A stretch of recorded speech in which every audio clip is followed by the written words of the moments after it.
G'day, folks. So, with Godzilla King of the Monsters in the theater right now, I've been watching a lot of reviews on YouTube because I haven't seen the movie yet, and every single review is shitting all over Godzilla 1998. I mean, what's going on here, folks? Doesn't anyone appreciate this great movie? Am I the only one? I guess it's an unpopular opinion, but hey, that's the name of this series that I'm doing. So, it is a great movie. I don't get the hate for it. It's just as good as, or maybe it's just one rung below Independence Day in terms of big action blockbusters.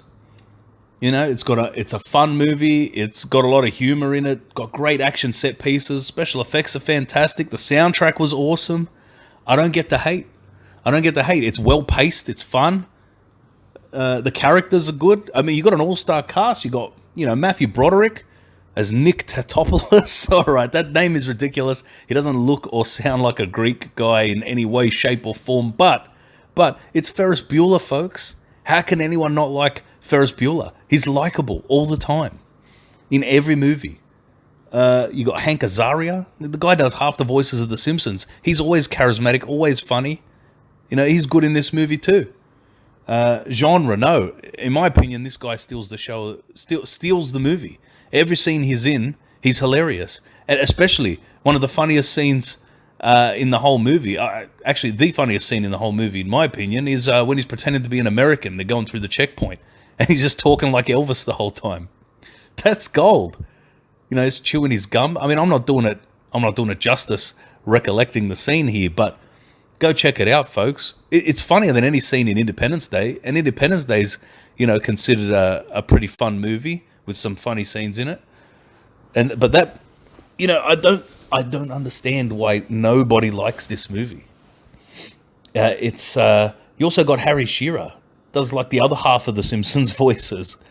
Mr. Burns and all that. He's in a minor role, but he's great every time he's on screen. And you got the girl who plays Audrey. Can't remember her name, but hey, she's a pretty face to look at, and she's serviceable as Broderick's love interest, and she gets something to do in the plot as well.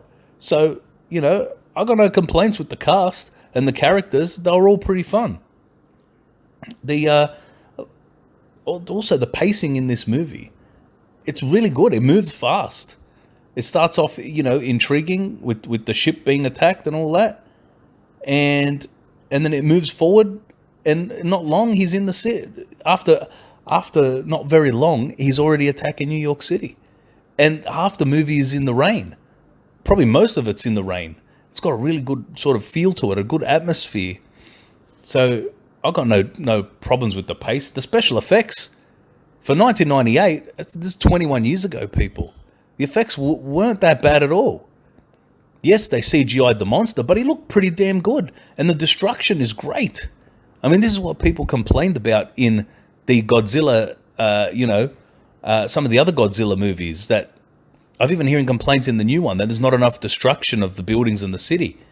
But man, the Godzilla in 98, he makes a mess in New York City. I think he rips the whole top off the Chrysler building. What more could you want? He tears holes through other buildings too. I think he ends up destroying the Brooklyn Bridge at the end. Spoiler, folks, that's where he dies. So, the complaints they make about the new Godzilla movies, this one pretty much addresses them and fulfills all the things that they wanted in a Godzilla film. So I don't get the hate for it. Also the soundtrack. This film had a bloody good soundtrack. I remember it had a Jamiroquai song on it, Deeper Underground. That was catchy. There was a Green Day song that was pretty catchy as well. But the standout for me was Puff Daddy's remake of Kashmir. And he even got Jimmy Page on the guitar. I mean, that song rocked the house, man, in 98. I think it was top of the charts. I even bought the single. It was great. I remember thinking, like, I didn't know who Led Zeppelin were at the time, who Jimmy Page was. I'd never heard the song Kashmir before. I thought this was an original Puff Daddy song, that he wrote that awesome riff. But either way, great song, great tribute to a great song. It was a good cover, and rare does that ever happen, especially when you have like a rap rock, crossover. But yeah, everyone shits on the 2014 Godzilla movie as well, and it's justified. But this movie is way better than that one, way better in every way.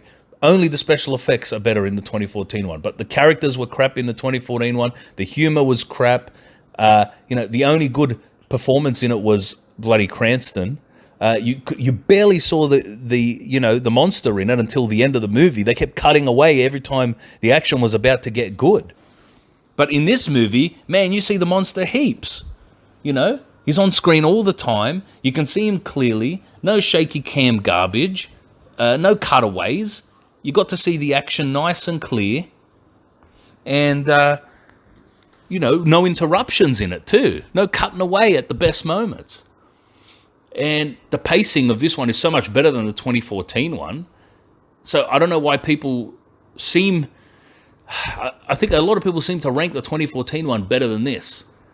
And I haven't seen the new King of the Monsters one yet, but I doubt it's going to be able to... obviously, special effects-wise, it's going to wipe the floor with the 98 one, as the 2014 one did.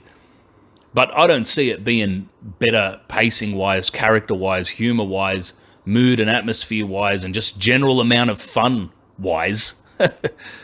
I've heard no one say that it's great in those departments. They've only praised the special effects for the most part. So, I'm not going to judge the new one yet, obviously, because I haven't seen it. But for my opinion, up until the 2014 movie, the 98 one is by far way better.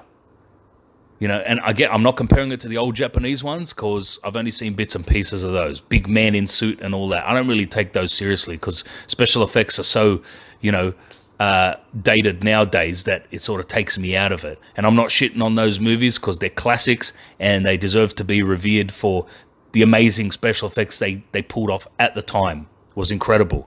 But I can't take it, as seriously as I do the newer movies, just for the visuals alone. So, in my opinion, the 98 one is the best one, and I don't understand the hate. If you love Independence Day, why would you not love this? It's directed by the same guy. It's got the same sort of feel to it. It's a good, fun action, mega blockbuster.